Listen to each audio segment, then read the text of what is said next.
Eksperimen manusia. Sejarah kelam.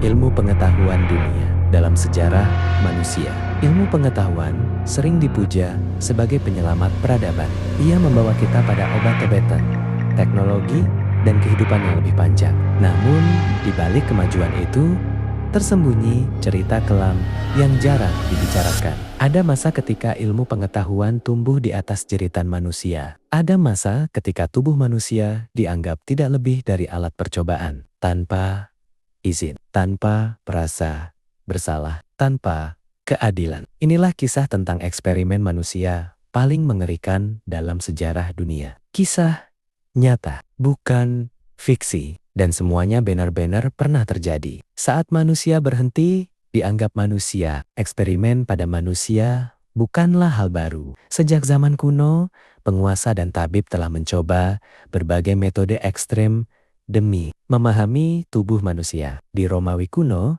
gladiator yang terluka sering dijadikan objek pengamatan medis. Di Eropa, abad pertengahan, para tahanan kadang dijadikan subjek uji coba obat berbahaya. Namun puncak kekejaman itu terjadi pada abad ke-20. Saat perang, ideologi, dan ambisi ilmiah bertemu dan menghapus batas moral. Perang dunia menjadi panggung terbesar dari eksperimen manusia.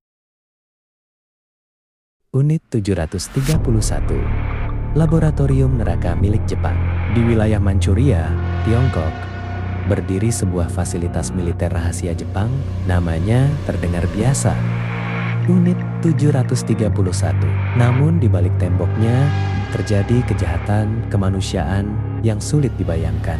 Unit ini dipimpin oleh Shiro Ishii, seorang dokter militer Jepang. Tujuannya satu, mengembangkan senjata biologis, tapi cara mereka melakukannya melampaui batas kemanusiaan. Eksperimen tanpa anestesi, para tahanan pria, wanita, bahkan anak-anak disebut sebagai maruta atau kayu gelondongan. Mereka dibedah hidap-hidap tanpa obat bius. Organ dalamnya diambil untuk diamati, disuntik bakteri mematikan seperti PAS, kolera, dan antraks. Beberapa korban dibekukan hidap-hidap untuk melihat bagaimana jaringan manusia rusak oleh suhu ekstrem. Lengan mereka dicelupkan ke air es, lalu dipukul dengan tongkat sampai terdengar suara tulang retak. Itu adalah tanda bahwa jaringan sudah mati. Senjata biologis. Unit 731 juga menguji bom berisi kutu pembawa wabah, penyebaran penyakit ke desa-desa, efek gas beracun pada manusia. Korban tewas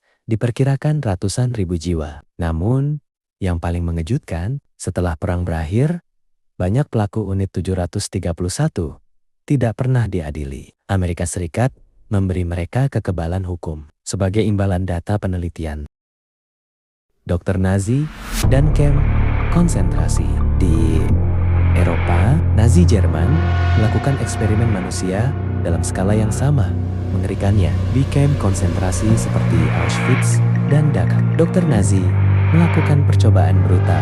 Eksperimen suhu ekstrem, tahanan Yahudi dipaksa direndam dalam air es berjam-jam, dibiarkan telanjang di udara beku. Tujuannya untuk mengetahui berapa lama pilot Jerman bisa bertahan jika jatuh ke laut dingin. Banyak yang mati karena hipotermia, yang selamat mengalami kerusakan otak permanen. Eksperimen tekanan udara. Korban dimasukkan ke ruang tekanan tinggi. Tekanan diturunkan secara ekstrem. Akibatnya, paru-paru pecah. Mata keluar dari rongga. Pendarahan internal masif. Semua dicatat dengan dingin. Joseph salah satu nama paling ditakuti adalah Joseph Mengele. Ia terobsesi dengan anak kembar. Genetika. Eksperimen transplantasi. Anak-anak disuntik bahan kimia ke mata untuk mengubah warna. Jika satu kembar mati, yang lain dibunuh untuk dibandingkan organ tubuhnya. Setelah perang,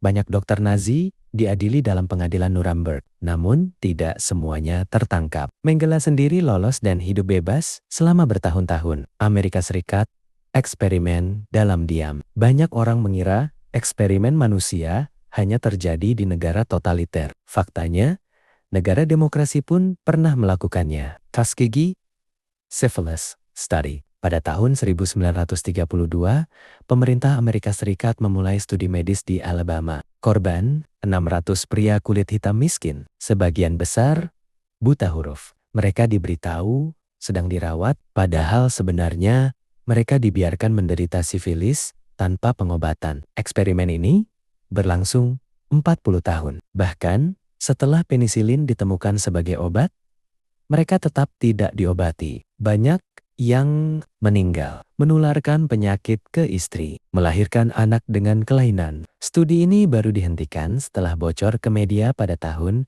1972. MK Ultra Proyek Kontrol Pikiran Chia. Selama Perang Dingin, ketakutan akan komunisme membuat Chia melakukan eksperimen rahasia. Namanya MK Ultra. Tujuannya mengendalikan pikiran manusia, menghapus ingatan, membuat manusia tanpa kehendak. Korban, warga, sipil, tentara, pasien, rumah sakit jiwa. Tanpa izin, mereka diberi LSD dosis tinggi, dihipnosis, dipaksa mengikuti tes psikologis ekstrem. Banyak korban mengalami gangguan mental seumur hidup. Beberapa bunuh diri. Sebagian besar dokumen MK Ultra dihancurkan sebelum diselidiki. Ketika ilmu tanpa moral menjadi monster. Eksperimen manusia bukan hanya soal metode kejam. Ini tentang bagaimana manusia membenarkan kekejaman. Alasan yang sering dipakai demi kemajuan ilmu,